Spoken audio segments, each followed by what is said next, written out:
بسم الله الرحمن الرحيم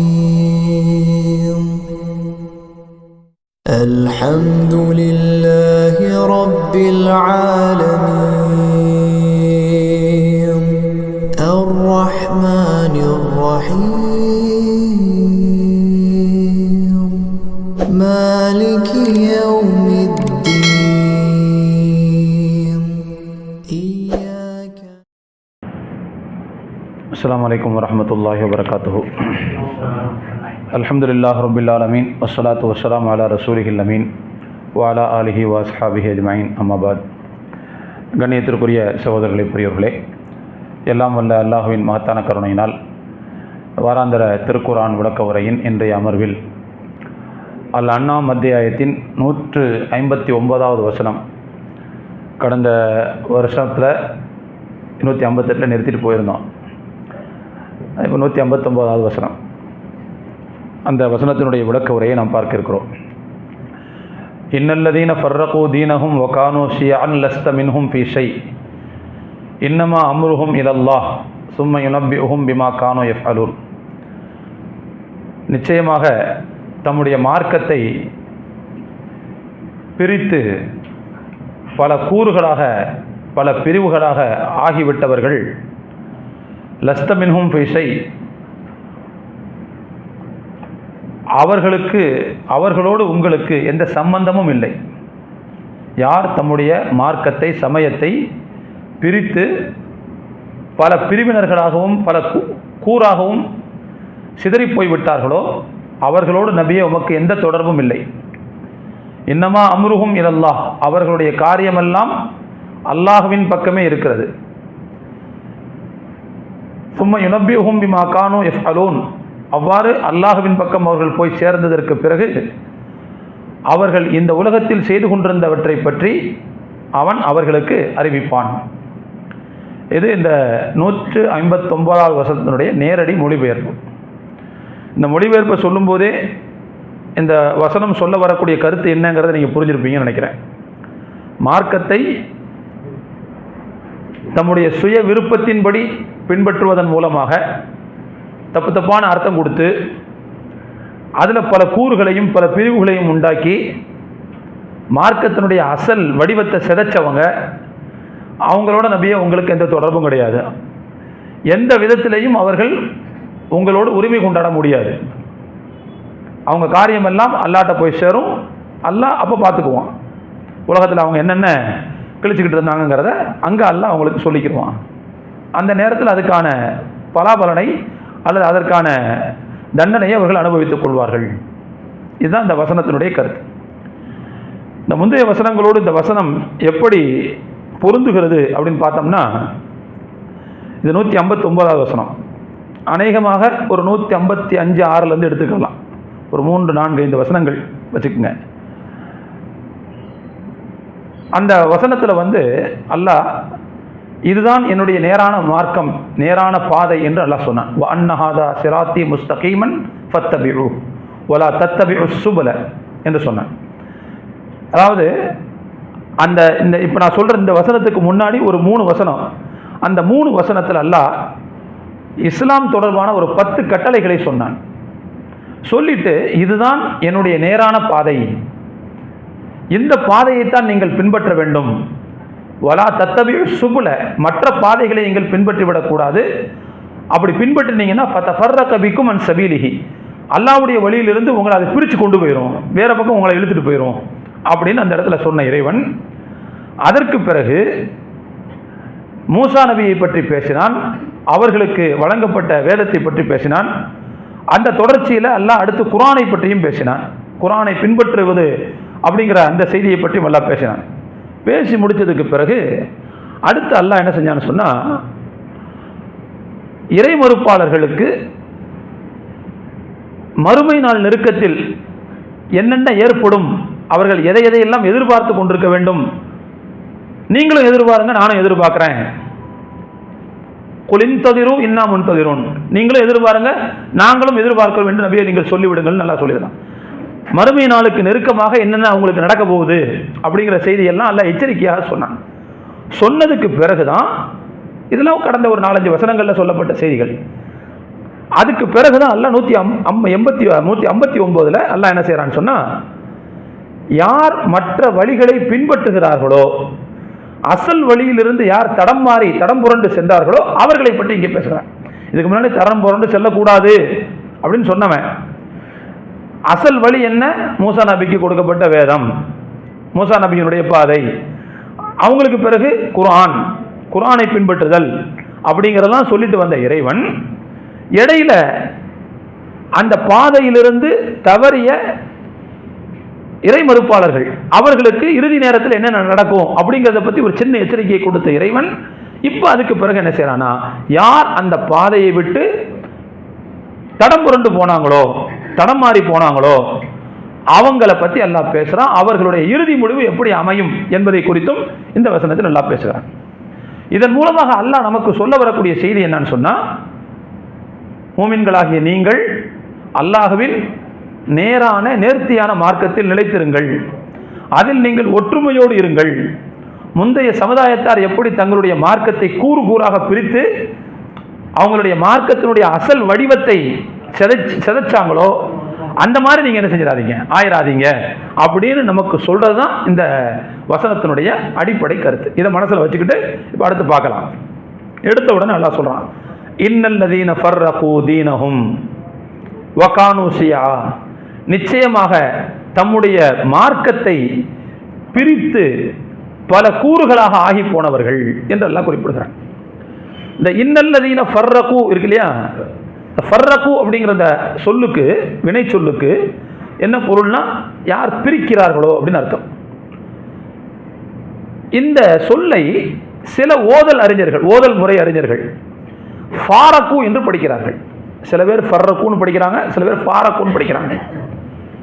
2 ஓதல் முறையும் இந்த வசனத்திற்கு உண்டு, இந்த வார்த்தைக்கு உண்டு. ஆனால் இப்பொழுது நாம் பயன்படுத்தக்கூடிய குர்ஆனுடைய அந்த பிரதிகளில் ஃபர்ரகுன்னு தான் இருக்கும், புரிஞ்சுங்களா? வேறு ஏதோ ஒரு அறிஞருடைய ஓதல் முறையில் அது ஃபாரகு என்றும் வருகிறது. நம்ம கவனிக்க வேண்டிய செய்தி என்னன்னு சொன்னா, ஃபர்ரகு அப்படின்னு வச்சா ஒரு அர்த்தம், ஃபாரகுன்னு வச்சா இன்னொரு அர்த்தம், வேற ஒரு கருத்து கிடைக்குது. முதல்ல எடுத்த உடனே ஃபாரகு வச்சு பேசுவோம், அதுக்கடுத்து ஃபர்ரகுக்கு வரும். ஃபாரக அப்படிங்கிற சொல்லுக்கு என்ன அர்த்தம்னா, பிரிஞ்சு போயிட்டான்னு அர்த்தம், பிரிந்து விட்டு போய்விட்டான். ஒரு நம்ம கடையில் வேலை செஞ்சுக்கிட்டு இருந்தார், திடீர்னு விட்டுட்டு போயிட்டாருன்னு வச்சுக்கோங்க, இவருக்கு என்ன சொல்லுவாங்க, ஃபாரக்கன்னு சொல்லுவாங்க. அதே ஆள் கடையில் உட்காந்துக்கிட்டு முதலாளிக்கு எதிராக அங்கே கூட்டம் சேர்த்துக்கிட்டு இருந்தான்னு வச்சுக்கோங்க, அங்கே உள்ள வேலைக்காரங்களை ஒரு 4 பேரை தனக்கு சாதகமாக, இன்னொரு 4 பேரை முதலாளிக்கு சாதகமாக, இப்படி அங்கே உள்ள உட்காந்து இந்த அரசியல் பண்ணிக்கிட்டு இருந்தான்னு வைங்க, இது ஃபர்ரக்க. அதாவது அசல் கட்டமைப்பு விட்டு வெளியே வராமல் உள்ளுக்குள்ள பிரிவினை வேலையை செஞ்சுக்கிட்டு இருந்தா ஃபர்ரக்க. அதே பிரிவினை வேலையை செஞ்சுட்டு அவன் வெளியே வந்துடுறான், இப்போ பிரிஞ்சு வந்தவன் வந்தான், அதுக்கு ஃபாரக்கன்னு சொல்லுவாங்க. இப்போ இன்னல்லதீன ஃபாரகு அப்படிங்கிற அந்த அர்த்தத்தின்படி நீங்கள் வச்சு பார்த்தீங்கன்னு சொன்னால், யார் தங்களுடைய மார்க்க விஷயத்தில், அதாவது அல்லாஹ்வுடைய தீன் விஷயத்தில் கருத்து வேறுபாடு கொண்டு அதிலிருந்து பிரிந்து சென்றார்களோ, அப்படின்னா இது யாரை குறிக்குது? யூதர்களை குறிக்கிறது, கிறிஸ்தவர்களை குறிக்கிறது. எப்படி அவங்களை குறிக்குது அப்படின்னா, வேற ஒண்ணுமே இல்லை, அவங்களுக்கான மார்க்கத்தை அல்லாஹ் யாருடைய மார்க்கமா தந்தான்?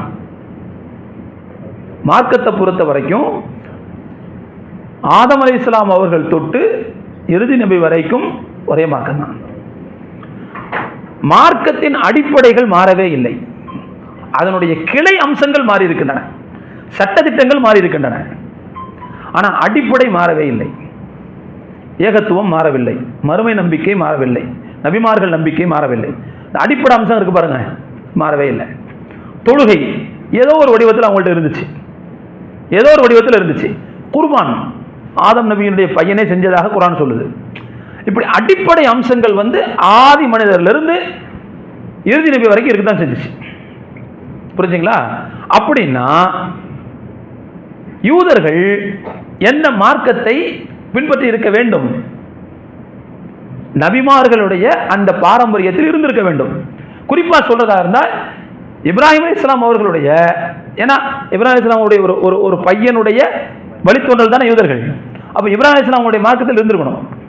இப்ராஹிம் நபி, இஸ்ஹாக் நபி, யாக்கூப் நபி, யாக்கூப் நபியினுடைய 12 பிள்ளைகள்ல ஒரு பிள்ளையினுடைய வம்சம் அந்த குரூப். அப்போ அப்படி பார்த்தா அவங்களுடைய மூதாதையர் யாக்கூப் அலைஹிஸ்ஸலாம் எந்த மார்க்கத்தில் இருந்தார்களோ, இஸ்ஹாக் அலைஹிஸ்ஸலாம் எந்த மார்க்கத்தில் இருந்தாங்களோ, இப்ராஹிம் அலைஹிஸ்ஸலாம் எந்த மார்க்கத்தில் இருந்தாங்களோ, இவங்க எந்த மார்க்கத்தில் இருந்தாங்க? அம் குன்தும் ஷுஹதா இது ஹதர யாக்கூப் அல் மௌத். யாக்கூப் அலைஹிஸ்ஸலாம் அவர்களுக்கு மரணம் சம்பவிக்கும் போது நீங்களாம் அங்கே பக்கத்தில் இருந்தீங்களா? அல்லாஹ் கேட்குறான். இது கால லிபனிஹி மா தஅபுதூன மின் பாதி. யாக்கூப் நபி தன்னுடைய பிள்ளைகளை பார்த்து, நான் இறந்து போயிட்டா அதுக்கு பிறகு நீ யாரை வணங்குவீங்க அப்படின்னு கேட்டார். காலு நஅபுது இலாஹக்க வ இலாஹ ஆபாயிக்க இப்ராஹிம வ இஸ்ஹாக இலாஹன் வாஹிதா. நாங்கள் இப்ராஹிம் நபியினுடைய, இஸ்ஹாக் நபியினுடைய ஒரே இறைவனை தான் நாங்கள் வணங்குவோம் அப்படின்னு அவங்க சொன்னாங்கன்னு குர்ஆன் சொல்லுது. அப்போ இந்த மார்க்கத்தில் தான் நிலைச்சிருந்துருக்கணும் அவங்க. ஆனால் என்ன செஞ்சிட்டாங்கன்னு சொன்னால் அவர்கள் மாறிவிட்டார்கள். எப்படி மாறினாங்க அப்படின்னா, அதாவது மூசா நபி இருக்கின்ற காலகட்டத்திலேயே அவர்களில் சில பேர் காளை மாட்டை வணங்க போய்விட்டார்கள். சரி, ஓரளவு ஒழுக்கமாக இருந்த அந்த ஆட்களும் கூட நபி ஈசா அலைஹிஸ்ஸலாம் அவர்கள் வந்ததற்கு பிறகு ஈசா நபியை ஏற்றுக்கொள்ளாமல் அவர்கள் மீது அபாண்டத்தை வாரி இறைத்து அப்போது தங்களுடைய மார்க்கத்தை மாற்றிவிட்டார்கள். இஸ்லாத்தினுடைய நிலைப்பாடு என்னன்னா, முந்தைய நபிமார்கள் நம்பிக்கை கொள்ளணும். ஆனால் இவங்க என்ன செய்யலை? ஈசா நபியை நம்பிக்கை கொள்ளலை. அப்போ என்ன செஞ்சிட்டாங்க? தங்களுடைய மார்க்கத்தை வேறொன்றாக பிரித்து விட்டார்கள்.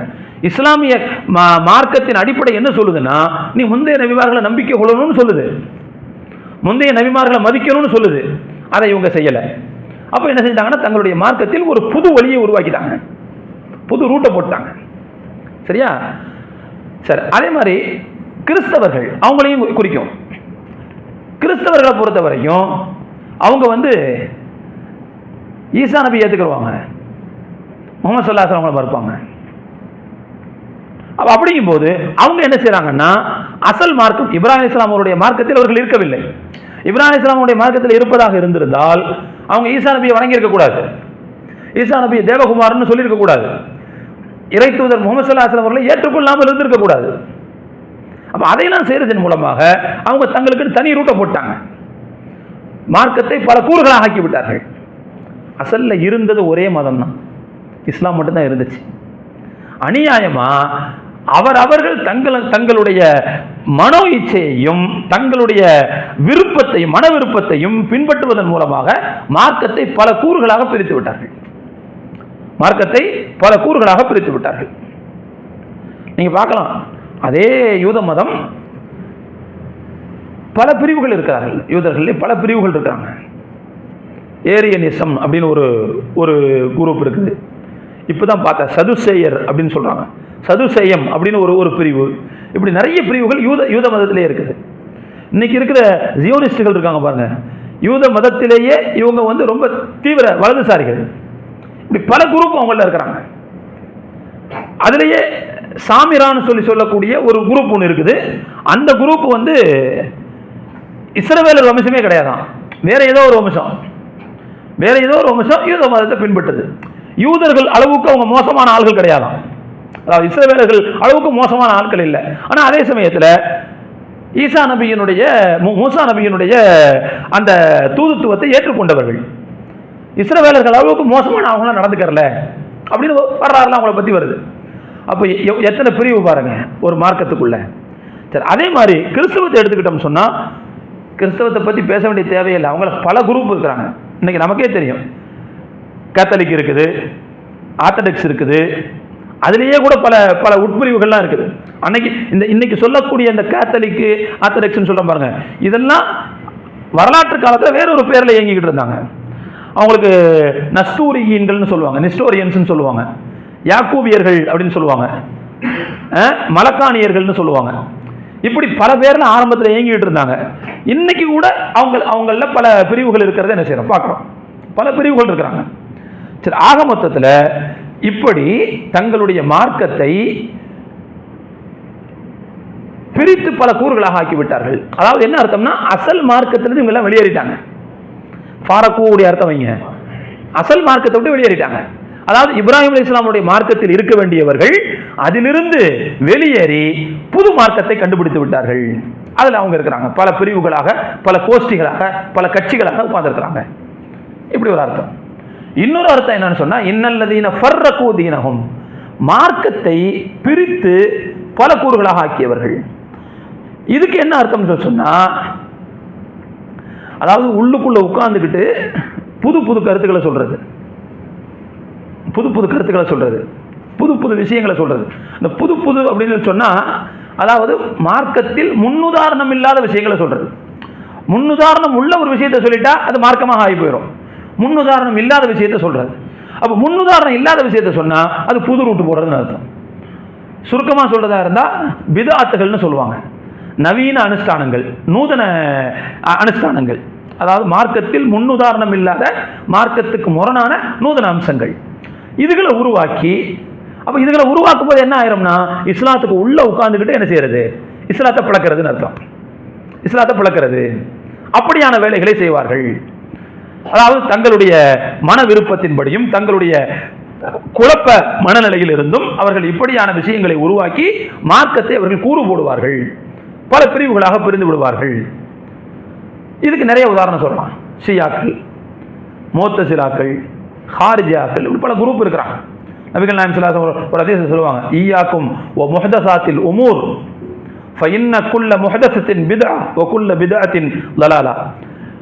மார்க்கத்திற்கு முரணான புது புது விஷயங்களை, நவீன அதாவது நூதனமான விஷயங்களை உருவாக்காதீர்கள்.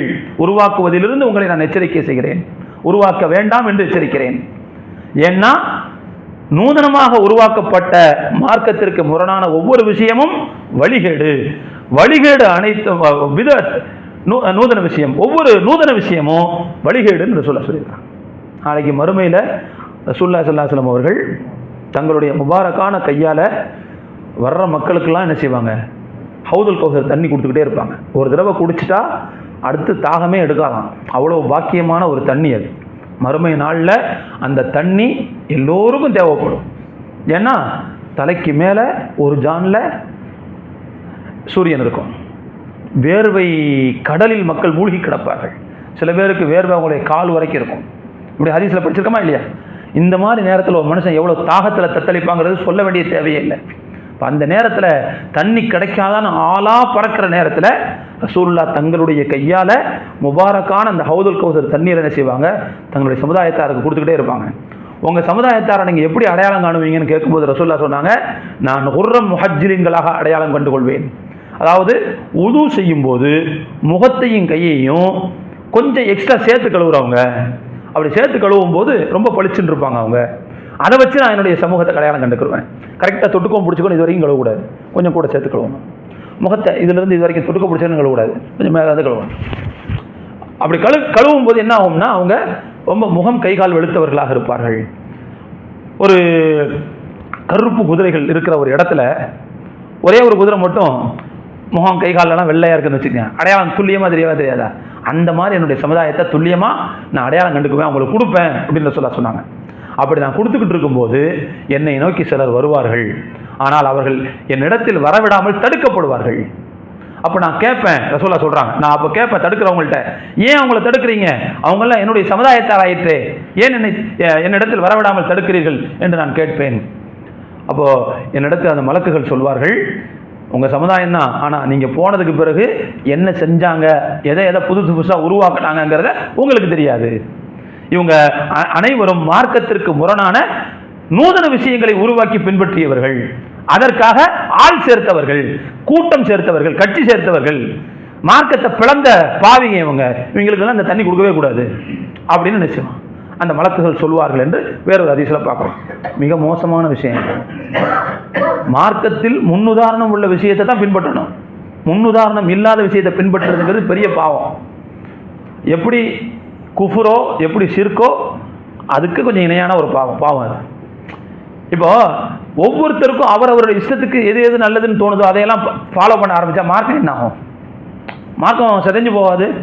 ஒருத்தருக்கு திடீர்னு தோணும், ஏன் ஒரு 4 ரக்காத்தாக இருக்குது, ஒரு 14 ரக்காத்தாக இருந்தால் என்ன அப்படின்னு ஒருத்தருக்கு தோணும். உடனே ஒரு 14ன்னு சொல்லி சட்டம் போட்டாருன்னு வைங்க, அந்த பள்ளிவாசலில் இமாமு தலைவர் செயலாளர் எல்லாம் உட்காந்து மொத்தமாக ஒரு மினிட் புக்கில் பாஸ் ஆக்கி இன்னிலேருந்து இந்த பள்ளியில் 14 ரக்காத் தான் லோஹர் அப்படின்னு முடிவு பண்ணாங்கன்னு வச்சுக்கங்க, என்ன ஆகும்? இப்படி ஒவ்வொரு பள்ளியிலும் ஒன்று ஒன்று நடந்தால் அசல் மார்க்கம் சிதைஞ்சு போயிடும். இஸ்லாத்தினுடைய ஸ்பெஷாலிட்டி என்னன்னு சொன்னால், அடிப்படை அம்சங்கள் உலகத்தின் 1 கோடியிலிருந்து உலகத்தின் மறுகோடி வரைக்கும் எல்லாம் ஒரே மாதிரி இருக்கும். எங்கே போனாலும் பாங்கு ஒரே மாதிரியாக தான் இருக்கும், எங்கே போனாலும் தொழுகை ஒரே மாதிரியாக தான் இருக்கும்.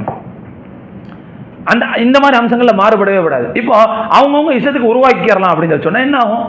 மார்க்கத்தினுடைய அசல் முகம் சிதைஞ்சு போயிடும். அதனால தான் இன்னும் சொல்ல போனால், நமக்கு எது நல்லதாக தோணுகிறதோ அதை நாம் மார்க்கமாக ஆக்கினால், இதை மார்க்கமாக ஆக்கி தருவதற்கு அல்லாஹ்வுக்கு தெரியலன்னு நம்ம சொல்ற மாதிரி ஆயிடும். அல்லாஹ் மேலேயே அறியாமைய சுமத்துற ஒரு பாவம் நமக்கு வந்துடும். அதனால தான் இது ஷிர்க்கு குஃபருக்கு எது இணையான பாவம்னு நான் சொல்றேன். எனக்கு உதிச்ச இந்த விஷயம் அல்லாஹ்வுக்கு உதிக்காம போயிடுச்சு இல்லை அப்படின்னு நான் சொல்ற மாதிரி ஆகுது, அப்படி நான் குற்றம் சாட்டுற மாதிரி ஆகுது. அதனால தான் மார்க்கத்திற்கு முரணான நவீனன்னு சொல்றதை விட நூதன அனுஷ்டானங்களை உருவாக்குதல் அப்படிங்கிறது பெரிய தவறு. அப்படி செய்யறதுங்கிறது மார்க்கத்தை பிளக்கிறது, இஸ்லாத்திலிருந்து பல கூறுகளை உருவாக்குறதுன்னு அர்த்தம். இது மிகப்பெரிய பாவம்னு சொல்றாங்க. இப்படி செய்யறது மிகப்பெரிய பாவம்ங்கிறாங்க. இப்போ உதாரணத்துக்கு நான் சில பேரை சொன்னேன், ஹாரிஜியாக்கள், அதே மாதிரி ஷியாக்கள், முஅத்தஸிலாக்கள்னு சொன்னேன். இவங்கெல்லாம் ஆரம்பத்தில் இந்த பேரில் இயங்கினவங்க, வரலாற்று காலத்தில் இந்த பேரில் இயங்கியவர்கள். ஷியாக்கள் இன்றைக்கும் இயங்கிக்கிட்டு இருக்கிறாங்க. ஹாரிஜியாக்களை பொறுத்த வரைக்கும் அவங்க அதற்கு அடுத்த காலகட்டங்களில் வேறு வேறு பேரில் இயங்கினாங்க. முஅத்தஸிலாக்கள் இன்னைக்கு அதே பேரில் இயங்காவிட்டாலும் கூட அவங்களுடைய கருத்துக்களை உள்வாங்கி செயல்படக்கூடியவங்க இன்னைக்கு நிறைய பேர் இருக்காங்க. புரிஞ்சுங்களா? ஹாரிஜியாக்களை பொறுத்த வரைக்கும் அதாவது இஸ்லாத்தில் இருந்து கொண்டே இஸ்லாத்திற்கு முரணான காரியத்தை உருவாக்கியவர்கள், அதாவது மார்க்கத்தை பிளந்த ஆட்கள் அர்த்தம். ஹாரிஜியாங்கிறது யாரை சொல்லுவாங்க அப்படின்னு சொன்னா, இஸ்லாத்தில் உள்ள ஒரு தீய பிரிவினர்கள், ஒரு வழிகட்ட பிரிவினர்கள். இவங்க சஹாபாக்கள் காலத்திலேயே இருந்திருக்கிறாங்க. இவங்களை பற்றி ரசூலுல்லாஹ் ஹதீஸ்ல சொல்லியிருக்காங்க. எப்படி சொல்லுவாங்கன்னா, இவங்க சொல்லுக்கு சொல் குர்ஆனை பின்பற்றுவார்கள். ஏதாவது ஒரு விஷயத்தை சொன்னால் உடனே குர்ஆன்லேருந்து ஆதாரம் சொல்லுவாங்க. சொல்லுக்கு சொல் குர்ஆனை பின்பற்றுவார்கள். அவங்க குர்ஆன் ஓதுனா அப்படியே அந்த அந்த பாலும் தேனும் அப்படி இலகி ஓடுற மாதிரி இருக்குமா, அந்த மாதிரி ஓதுவாங்க. ஆனால் அதே நேரத்தில் இவர்கள் மார்க்கத்திலிருந்து வெளியேறி விடுவார்கள். எப்படி வெளியேறுவாங்கன்னா, ஒரு வேட்டை பிராணியை நோக்கி எய்யப்படக்கூடிய அம்பு எப்படி அதை தொலைச்சிட்டு மறுபக்கமாக வெளியேறிதோ அதுபோல இவங்க என்ன செஞ்சிருவாங்கன்னா மார்க்கத்துக்குள்ளே வெளியே ஓடிடுவாங்க. ஆனால் அவங்களுடைய தொழுகையோட அவங்களுடைய இபாதத்துகளோட உங்களுடைய இபாதத்தை நீங்கள் கம்பேர் பண்ணீங்கன்னா, நம்ம இபாதத்தில் ஒன்றுமே இல்லைன்னு சொல்லுவோமா, அந்த அளவுக்கு மார்க்கத்தை பேணக்கூடிய அந்த ஆட்கள். ஆனால் அவங்க மார்க்கத்தில் வழிகட்ட பிரிவினர்கள்னு சொன்னாங்க. அவங்க யாரு அப்படின்னு பார்த்தோம்னா, இவங்களுடைய தீய கொள்கைகள் என்ன அப்படின்னு சொன்னால், முதலாவது கொள்கை, இவங்க ஆட்சியாளர்கள் இவர்கள் எது சரி என்று புரிந்து வைத்திருக்கிறார்களோ அதுக்கு மாற்றமாக நடந்தால் அவர்களுக்கு எதிராக கிளர்ச்சி செய்யலாம். தேவைப்பட்டா அவங்க தங்களுடைய கருத்துக்களை மாற்றிக்கிட்டாட்டி அந்த ஆட்சியாளர்களை போட்டு தள்ளலாம் அப்படிங்கிற கருத்துடைய ஆட்கள் இவங்க யாருடைய காலத்தில் உருவானாங்கன்னா, ஹஜ்ரத் அலி ரலியல்லாஹு அன்ஹு ஆட்சி காலத்தில் உருவானாங்க.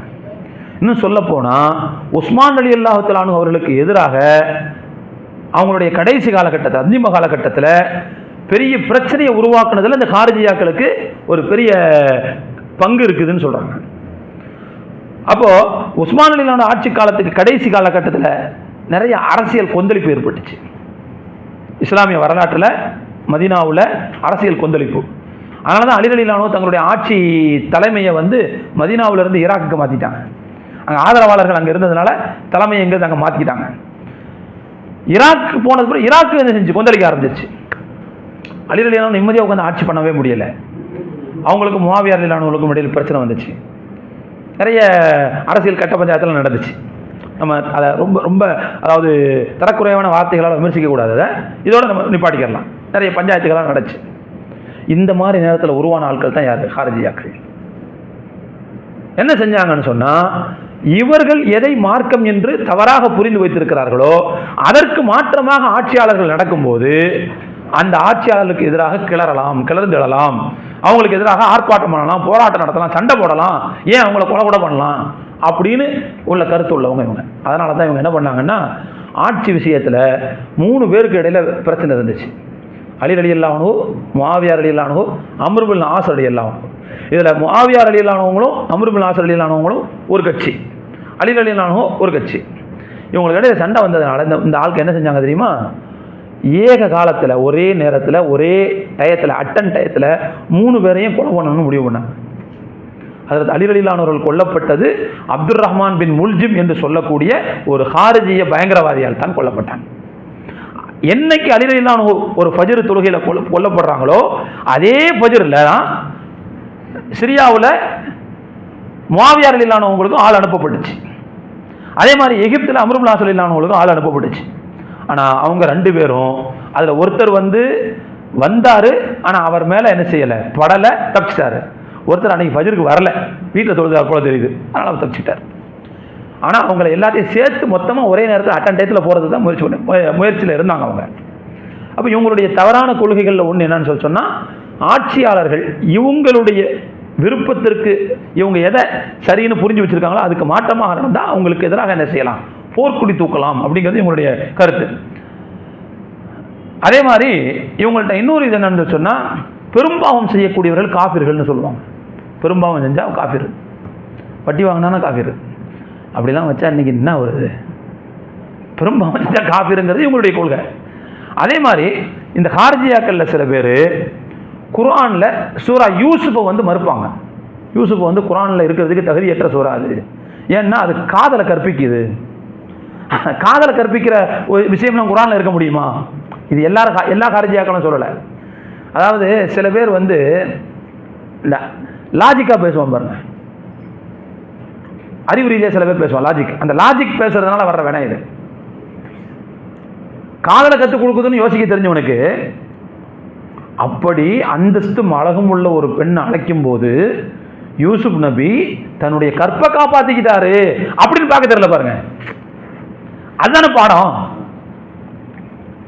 நீ என்னை கூப்பிட்டாலும் நான் உன்னுடைய சொல்லுக்கு அடிபணிஞ்சு என்னுடைய கற்பை வித்துற மாட்டேன், இழந்துட மாட்டேன். நான் ஒழுக்கக்கேடனாய் வாழ்வதை விட ஒழுக்க சீலனாக வாழ்வதை தான் விரும்புகிறேன் அப்படின்னு ஒரு இளைஞர் சொன்னாருங்கிறதான பாடம். அது அவனுக்கு புரியல பாருங்க. அதனால என்ன சொல்றான் அப்படின்னு சொன்னா, காதலை கற்பிக்குது, காதலை கற்பிக்கின்ற ஒன்று எப்படி சூறாவாக இருக்க முடியும்? அதனால சூரத் யூசுஃப்ங்கிறது குர்ஆன்ல கிடையாது அப்படிங்கிறது இவனுடைய நிலைப்பாடுகள்ல ஒன்று. அதே மாதிரி இவங்கள்ட்ட இன்னொரு நிலைப்பாடு என்னன்னு சொன்னா, மாத விலக்குள்ள பெண்கள் தொழுகையை கலா செய்யணுங்கிறது அவங்களுடைய நிலைப்பாடு. நம்மளாம் என்ன சொல்றோம், நம்ம மக்கள்லாம் தொழுகிறதே இல்லை, அதனால் கலா செய்கிறாங்களா அந்த நேரத்தில் தொழுகிறாங்களா நமக்கு தெரியவே தெரியாது, அது வேறு விஷயம், அதை விட்டுருங்க.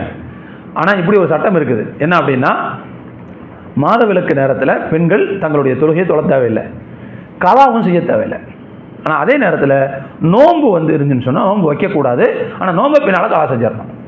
இவங்க என்ன சொல்கிறாங்கன்னா, நோன்பு கலா செய்கிறோம்ல அது ஒரு கடமை தானே, அது மாதிரி இது ஒரு கடமை, இது பின்னால் என்ன செய்யணும், கலா செய்யணும் அப்படின்னு. ஆனால் இது ஹதீஸுக்கு மாற்றம். ரசூலுல்லாஹ் தெளிவாக சொல்கிறாங்க ஹதீஸில்.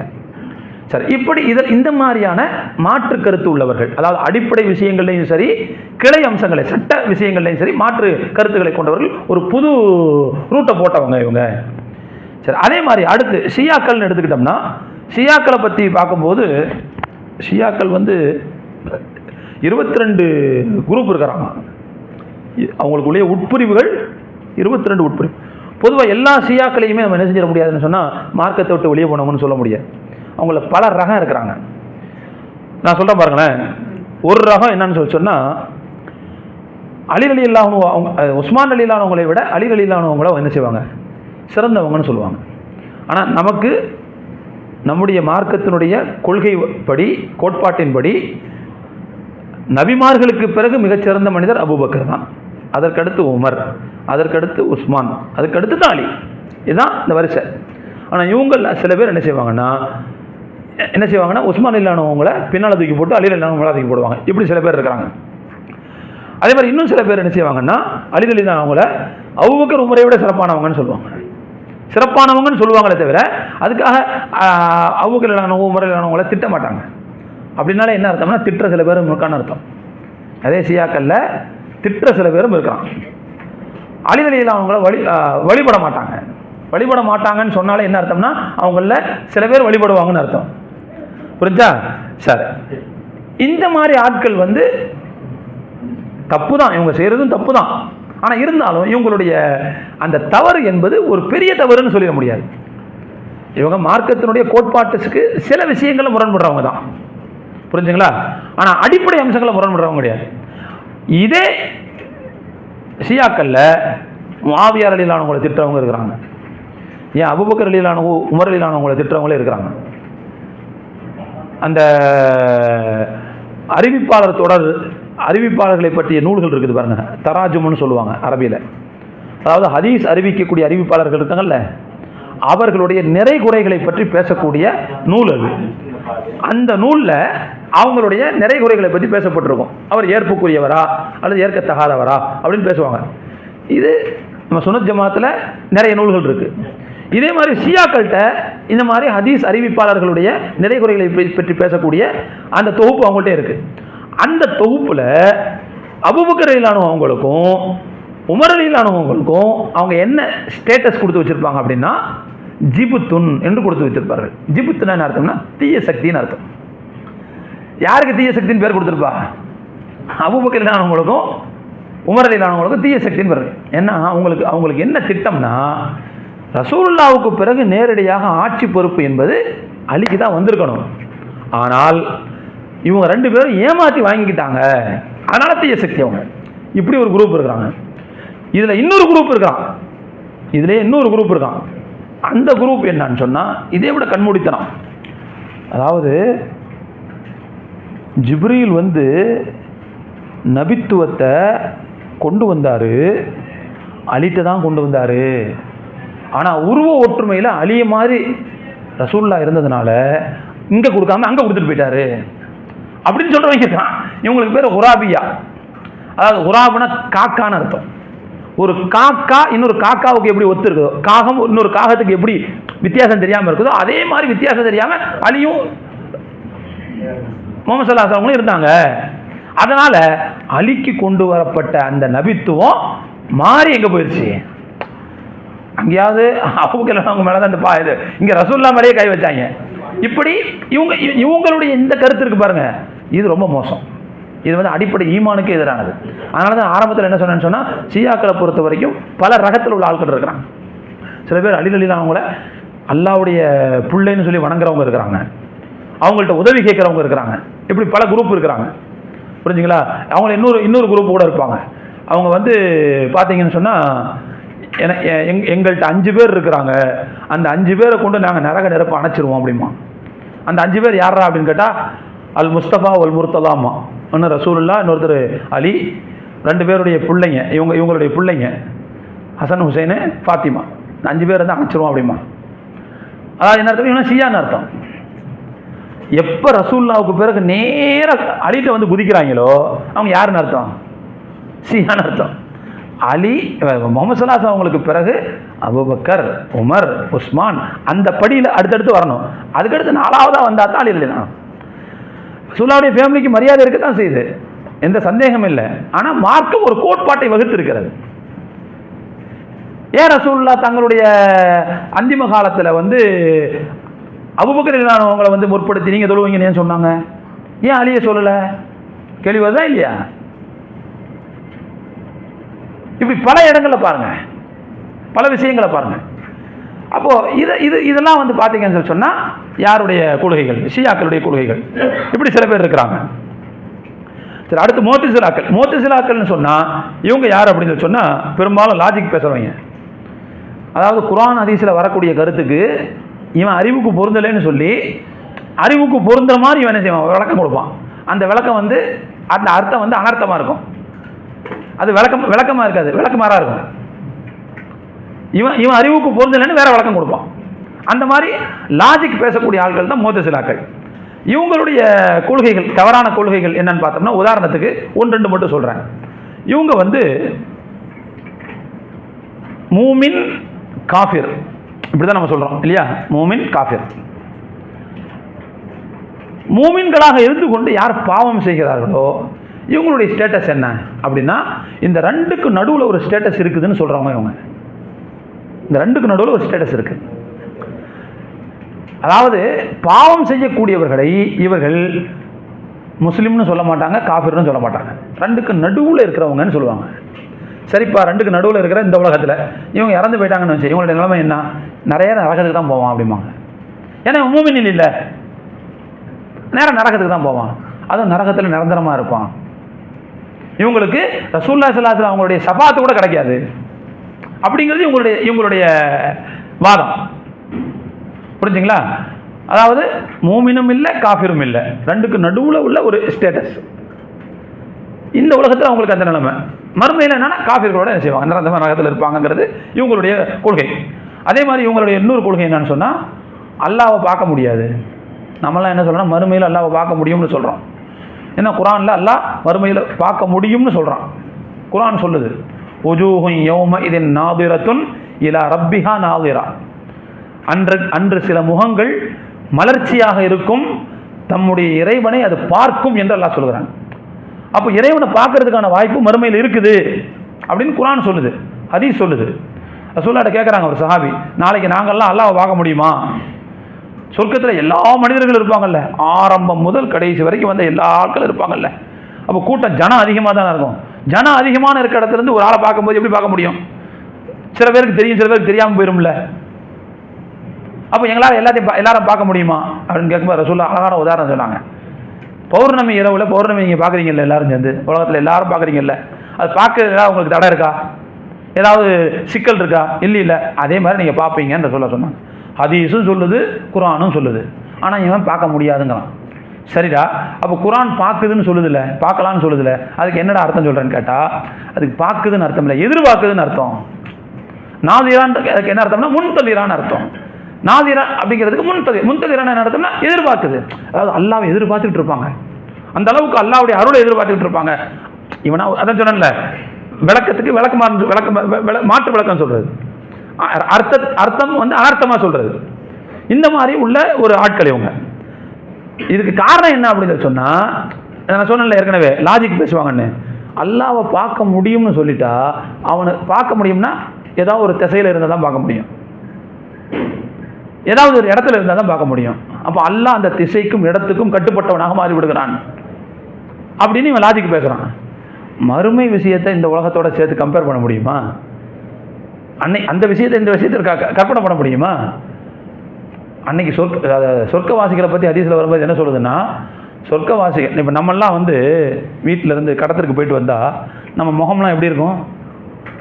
தூசி படைஞ்சி ஒரு மாதிரியா அழுக்காக தானே வருவோம். ஆனால் சொர்க்கவாசிகள் வீட்டை விட்டு வெளியில் போயிட்டு வந்தாங்கன்னா இன்னும் ஹேண்ட்ஸமாக வருவாங்க, இன்னும் அழகாக வருவாங்க. வெளியில் போய் சுற்றிட்டு வந்தால் வேக்கும், வெளியில் போய் சுற்றிட்டு வந்தால் தூசி போடும். ஆனால் இவங்க எப்படி ஹேண்ட்ஸமாக வர்றாங்கன்னா, வெளியில் போனால் அங்கே தெருவில் கிடக்கிற மண் இருக்குது பாருங்கள், அது கஸ்தூரி, அது ஒரு வாசனை பொருள், அது ஒரு மணப்பொருள், அது பவுடர்னு வச்சுக்கோங்க. அப்போ அது பூசினா எப்படி இருக்கும்? அப்போ நீங்கள் வீட்டில் இருந்தால் தான் அழகு கம்மியாக இருக்கும், வெளியில் சுற்றிட்டு வந்தால் அழகு. இது எப்படி யோசிக்க முடியுது? இதை எப்படி ஏற்றுக்க முடியுது நம்மளால்? இதை மறுமையினுடைய நிலவரமே வேற. அது எப்படி இருக்கும்னு நாங்கள் போனால் தான் தெரியும். மறுமை விஷயத்தை இந்த விஷயத்தோட கம்பேர் பண்ண முடியுமா? ஆனால் உலகத்தில் மனுஷன் கம்பேர் பண்ணியே பார்க்குற ஆள். அதனால் இந்த மாதிரியான மறுக்க வேண்டிய ஒரு தேவை அவங்களுக்கு வருது. ஆக இப்படியான ஆட்கள் இப்போ இவங்கெல்லாம் பாருங்கள், இஸ்லாத்திற்குள் இருந்து கொண்டு அதாவது ஒரு புது ரூட்டு போடுறவங்க, மார்க்கத்தை பிரிக்கக்கூடியவர்கள். இவங்க யூதர்கள் மாதிரி இன்னொரு புது மதத்தை உண்டாக்கலை, ஆனால் இஸ்லாத்தை தப்பும் தவறுமாக திரிக்கிறவர்கள், திரிபுவாதம் செய்யக்கூடியவர்கள். நபி ஸல்லல்லாஹு அலைஹி வஸல்லம் சொன்னாங்க ஹதீஸ்ல, இன்ன பனி இஸ்ராயீல தஃபர்ரகத் அலா இஸ்னைனி வ சபீன மில்லத்தன். இஸ்ரவேலர்கள் 72 கூட்டங்களாக பிரிந்தார்கள். இன்னொரு ஹதீஸ்ல எப்படி வருது? யூதர்கள் 71 கூட்டமாக பிரிந்தார்கள்,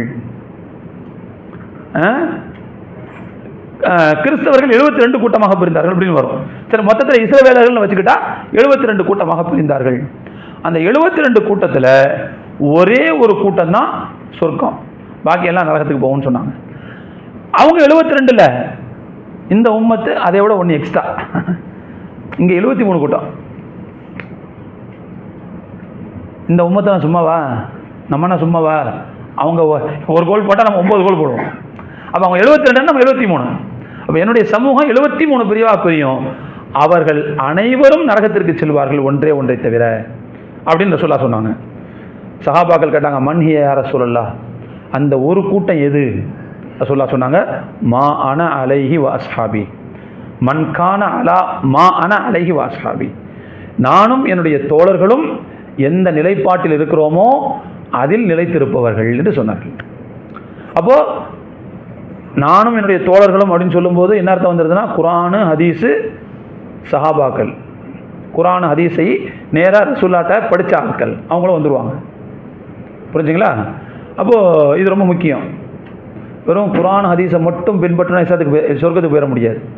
சில விஷயங்களை இஜ்மாஉ சஹாபான்னு ஒன்று இருக்குது, சஹாபாக்களுடைய ஏகோபித்த கருத்துன்னு ஒன்று இருக்குது. இதுவும் மார்க்கத்தில் ஒரு அங்கம் தான். இது மார்க்கத்தில் ஒரு அங்கம்னு எடுத்துக்கிடாட்டி என்ன ஆகும்னா நிறைய விஷயங்கள் அடிபட்டு போயிடும்.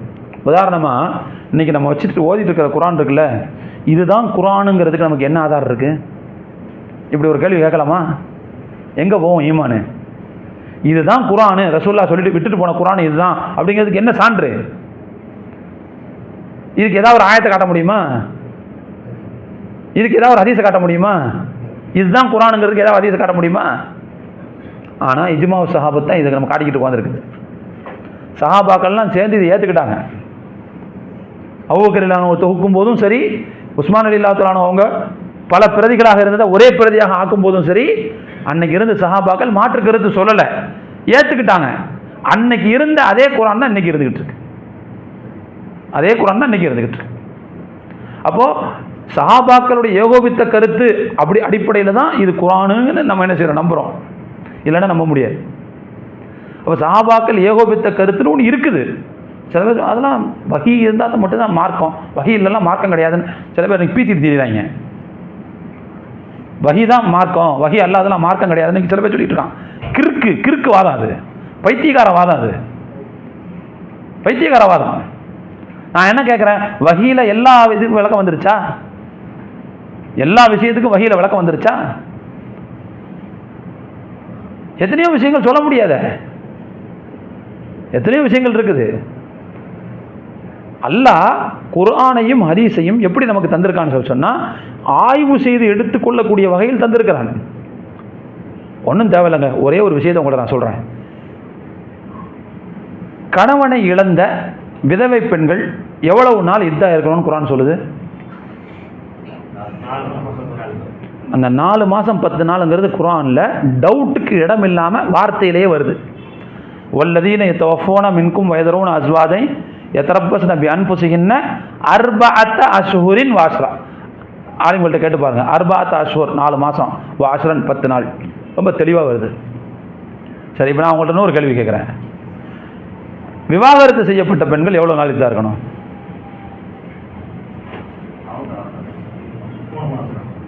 விவாகரத்து செய்யப்பட்ட பெண்கள் எவ்வளோ நாள் இதாக இருக்கணும்? இதெல்லாம் அடிப்படை விஷயம் தெரிஞ்சுக்கிறணும்.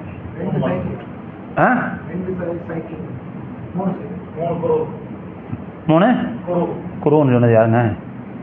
நீங்களா? சரி, நீங்கள் தான் குருன்னு சொல்லிடுவீங்களே. நான் என்ன கேட்குறேன், 4 மாதம் 10 நாள் சொன்ன மாதிரி கரெக்டாக சொல்லுங்கள். எவ்வளோ நாள்?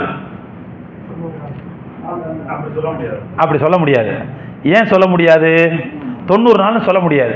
ஏன்னா நல்லா கவனிச்சு பாருங்க, அல்லாஹ் இதை சொல்லும்போது விவாகரத்து செய்யப்பட்ட பெண்கள் 3 குருவுகள் இதா இருக்க வேண்டும்னு சொல்கிறான். குருங்கிற வார்த்தைக்கு என்ன அர்த்தம்? அரபியினுடைய அரபி சொற்களுக்கு இப்படி ஒரு ஸ்பெஷல் தன்மை இருக்குது. என்னன்னா, எதிரும் புதிருமான அர்த்தத்துக்கு ஒரு வார்த்தை வரும். எதிரும் புதிருமான குருங்கிற சொல்லுக்கு மென்சஸ்ன்னு அர்த்தம் இருக்குது, மென்சஸுக்கு பிறகு வரக்கூடிய சுத்தம்னு அர்த்தம் இருக்குது, மாதவிடாய்னு அர்த்தம் இருக்குது, மாதவிடாய்க்கு முடிஞ்சதற்கு பிறகு வரக்கூடிய தூய்மைன்னு அர்த்தம் இருக்குது. எதிரும் புதிருமான அர்த்தம். ஒரு அறிஞர் தூய்மைன்னு எடுத்துக்கிட்டார், ஒரு அறிஞர் மென்சஸ்ன்னு எடுத்துக்கிட்டார். இமாம் ஷாஃபி ரஹ்மத்துல்லாஹி அவங்க வந்து 3 தூய்மைகள்னு எடுத்துக்கிட்டாங்க. இமாம் அபூ ஹனீஃபா ரஹ்மத்துல்லாஹி அவங்க வந்து 3 மாதவிடாய் காலம்னு எடுத்துக்கிட்டாங்க. சரி, இப்படி கருத்து வேறுபாடு வர்றதுனால என்ன பெனிஃபிட் அப்படின்னு சொன்னா, இமாம் ஷாஃபி ரஹ்மத்துல்லாஹி கருத்துப்படி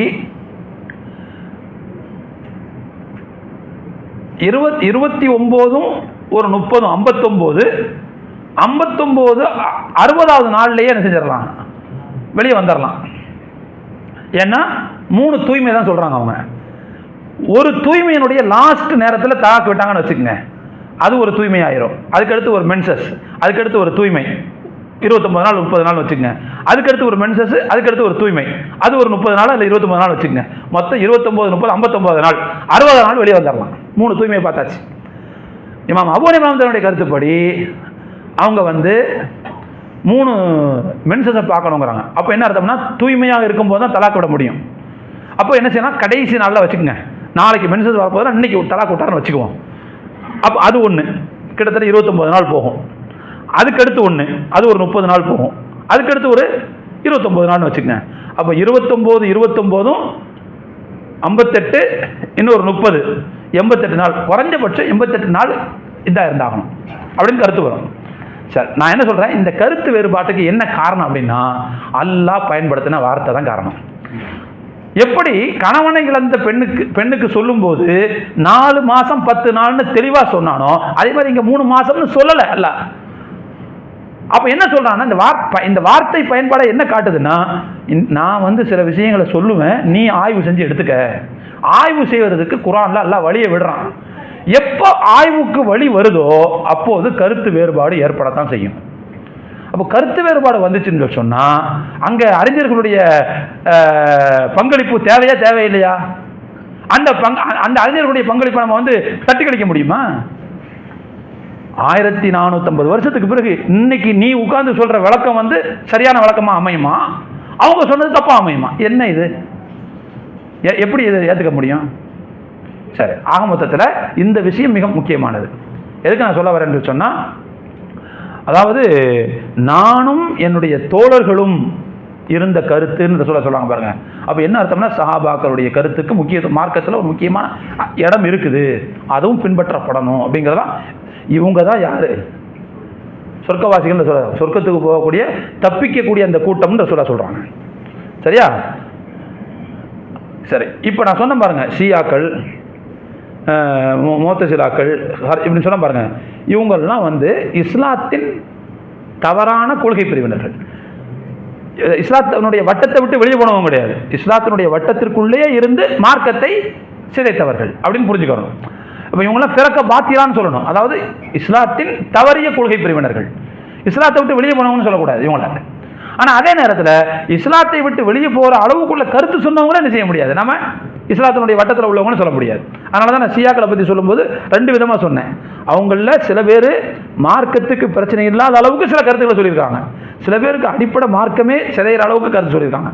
அவங்கள தான் என்ன செய்யணும், இஸ்லாத்தினுடைய வட்டத்துக்கு வெளியே போனவங்கன்னு எடுத்துக்கணும். சரி, ஆக மொத்தத்தில் இப்படி யார் மார்க்கத்திலிருந்து பிரிஞ்சு போய் புது புது மார்க்கத்தில் உண்டாக்குறாங்களோ, அல்லது உள்ளுக்குள்ளேயே இருந்துக்கிட்டு மார்க்கத்தை சிதைச்சி புது புது ரூட்டுகளை உருவாக்குனாங்களோ, அல்லாஹ் சொல்கிறான், லஸ்த மின்ஹும் ஃபீ ஷை, அவங்களுக்கும் உங்களுக்கும் எந்த தொடர்பும் கிடையாது. எந்த தொடர்பும் உங்களுக்கு இல்லை. எந்த தொடர்பும் இல்லைன்னா அதுக்கு என்ன அர்த்தம்? அவங்களுக்கும் உங்களுக்கும் எந்த தொடர்பும் இல்லைன்னா அதுக்கு என்ன அர்த்தம்? ஆமாம், அப்படி இருக்கிறதுனால உங்களுக்கு எந்த பிரச்சனையும் இல்லை. நீங்கள் சொல்ல வந்த ஆள் தான், என்னமா அந்த நதீர், நீங்கள் எச்சரிக்கை கொடுக்க வந்த ஆள் தான், நீங்கள் வழிகாட்ட வந்த ஆள் தானே தவிர அவங்களுக்கு முழு பொறுப்பு நீங்கள் கிடையாது. எல்லா சமூகத்துக்கும் அந்த மாதிரி நீங்கள் ஒரு தூதர். அப்போ இவங்களுக்கு நீங்கள் அதுக்காக என்ன செய்ய தேவையில்லை, கஷ்டப்பட தேவையில்லை, கவலைப்பட தேவையில்லை. உங்களுடைய பொறுப்பை நிறைவேற்றிட்டீங்க. இவங்களுடைய காரியம் இனிமேல் அல்லாஹ்விடத்தில் செல்லும். அல்லாஹ் சொல்கிறான், இன்னமா அம்ருஹும் இலல்லாஹ், இவர்களுடைய காரியம் அல்லாஹ்விடத்தில் செல்லும்.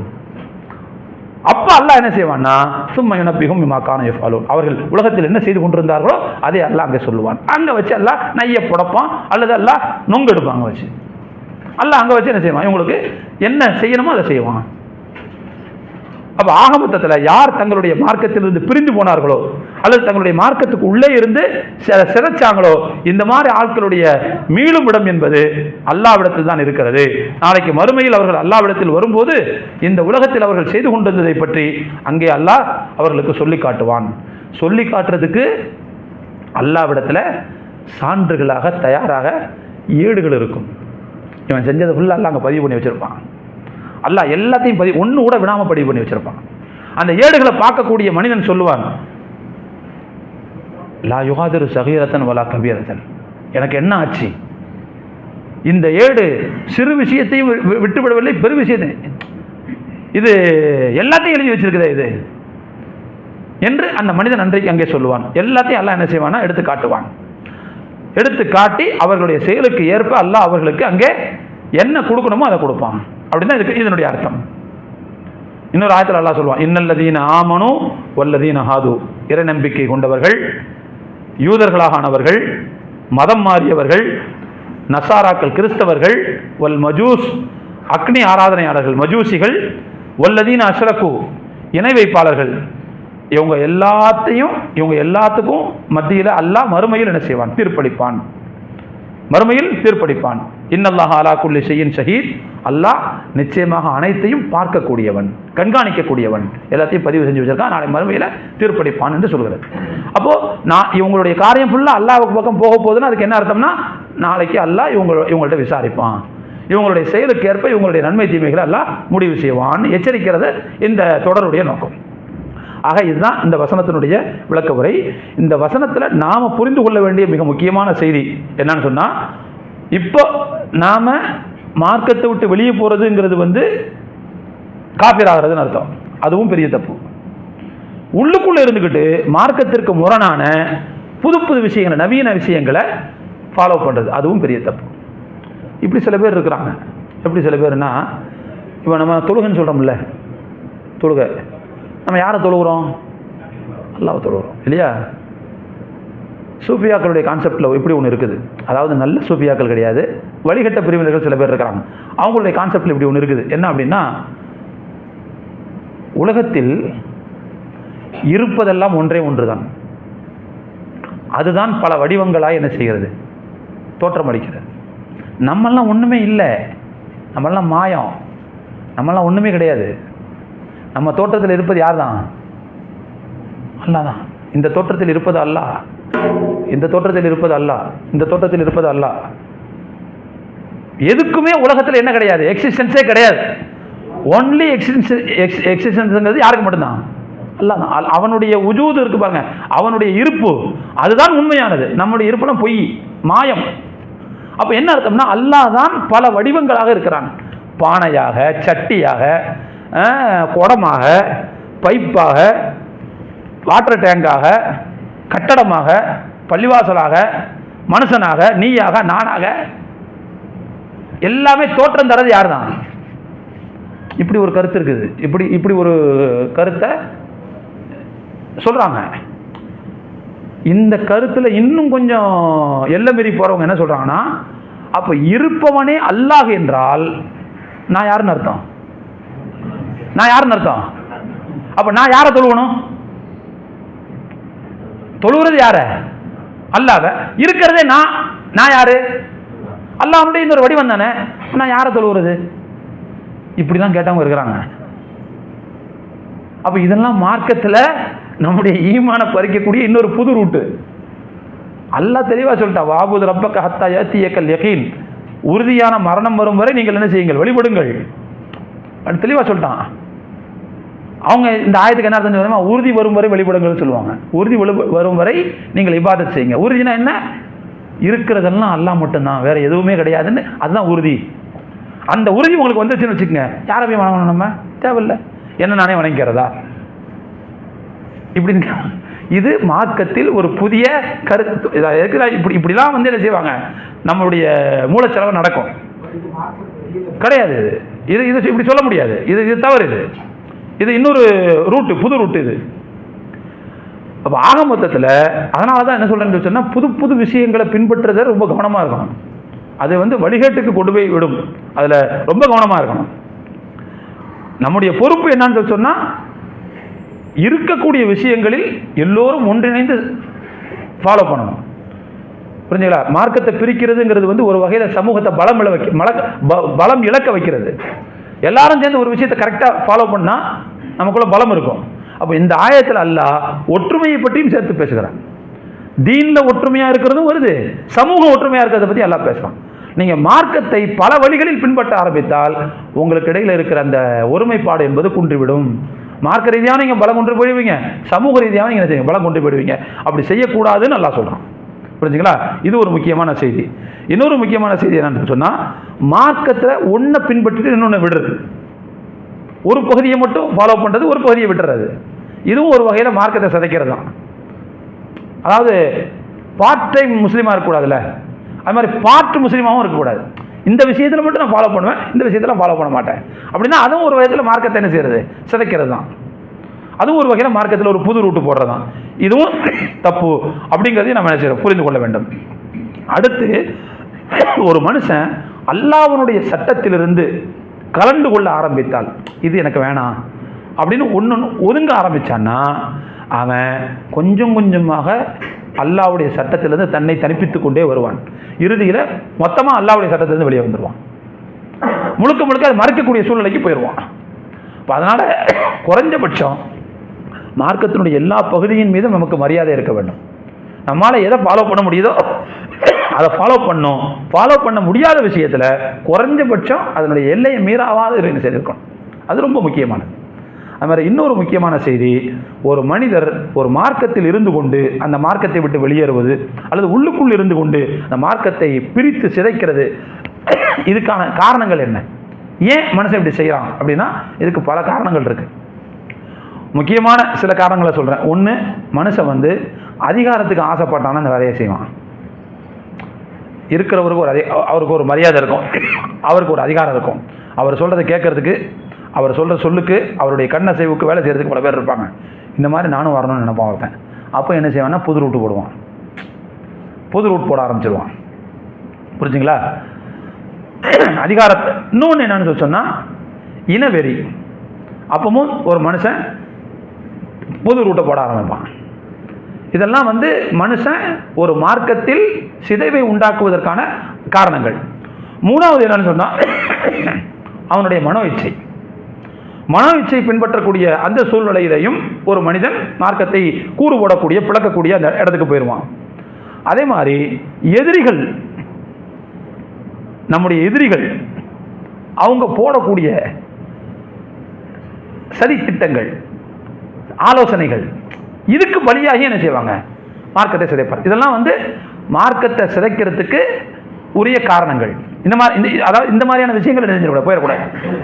அதே மாதிரி அடுத்து நம்முடைய பழக்க வழக்கங்களிலேயும் நம்முடைய மரபு சார்ந்த செயல்பாடுகளிலேயும் அடுத்தவர்களை ஃபாலோ பண்ண ஆரம்பிச்சோன்னு வச்சுக்கோங்க, அப்பவும் மார்க்கத்தை விட்டு நம்ம வெளியே போயிடும். புரிஞ்சுங்களா?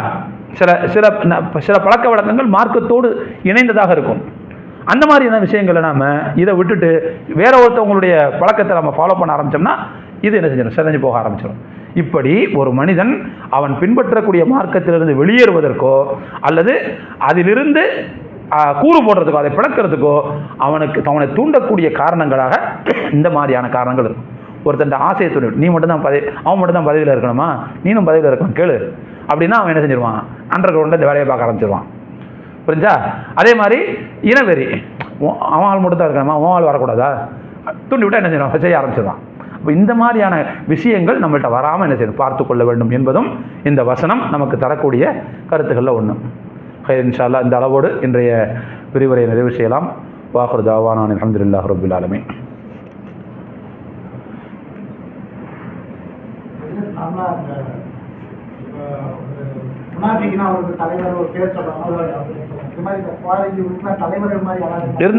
இருந்தாங்க நான் சொல்ல